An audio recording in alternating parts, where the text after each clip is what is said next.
The general addition rule, or principle of inclusion-exclusion, says that for any two events E and F, the probability of E or F is equal to the probability of E plus the probability of F minus the probability of E and F. Here, the probability of E or F means E or F or both. And in general, when you're seeing a problem about probability, you should assume that E or F means E or F or both, unless the question specifies otherwise. For example, let's suppose that we're using a random number generator to choose a random whole number between 1 and 10, where all of the numbers are equally likely. Let's let E be the event that the number is even, and F be the event that the number is greater than 6. Then the rectangle shown here shows all the possible outcomes of this choosing a random number. The blue circle on the left shows event E, all of the possible even numbers that we could get. The red circle on the right shows event F, all possible numbers greater than 6. There are 5 numbers in the blue circle, so assuming all of the numbers are equally likely, the probability of event E is 5 out of 10. There are 4 numbers in the red circle, so the probability of event F is 4 out of 10. Notice that there are 2 numbers in the intersection of both circles. The numbers 8 and 10 are both even and greater than 6. That means that the probability of events E and F both occurring is 2 out of 10. Then, the general addition rule tells us that the probability of E or F is 5/10 plus 4/10 minus 2/10, or 7/10. This is the probability that the number is even, or greater than 6, or both. And we can see that the answer that we got using the general addition rule matches the answer we would get by simply counting the numbers that are in either of the 2 circles or both, and dividing by the total number of outcomes. Let's try using the general addition rule to solve this problem. If you draw a card at random from a deck of 52 cards, what's the probability that it is a spade or an ace?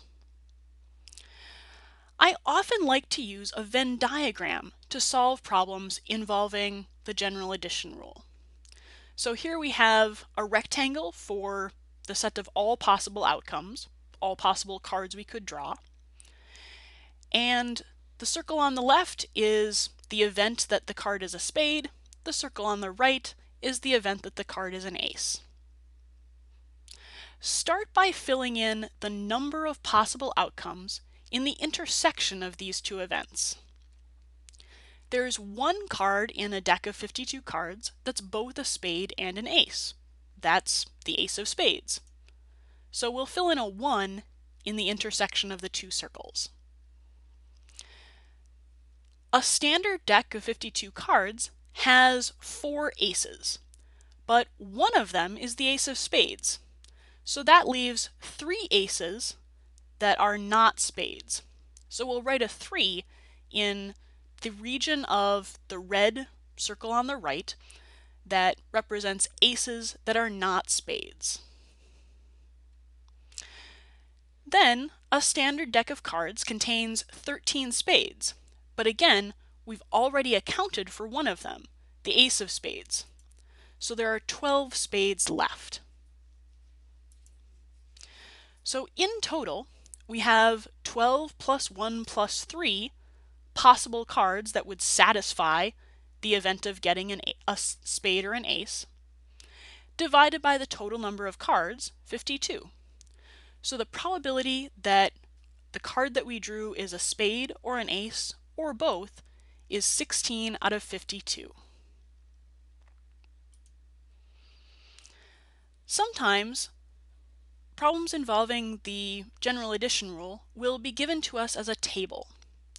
Suppose we have this table from the 2016 General Social Survey, and we want to know the probability that a randomly selected person from this survey was employed full-time, had 16 or more years of education, or both. We can start by finding the probability that a randomly selected person was employed full-time.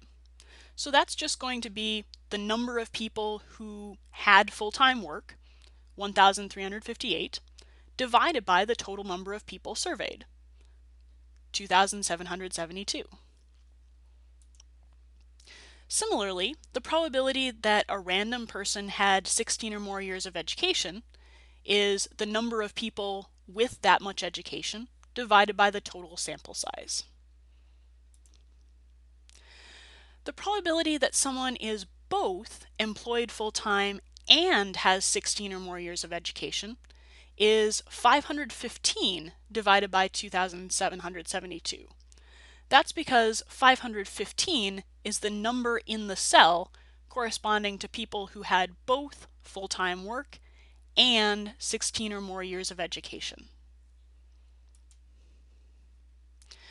That means that the probability that someone was employed full-time or had 16 or more years of education, or both, is the sum of the two marginal probabilities, 1,358 out of 2,772, plus 887 divided by 2,772, minus the probability of both of those events, 515 divided by 2,772, which ends up being 1,730 over 2,772.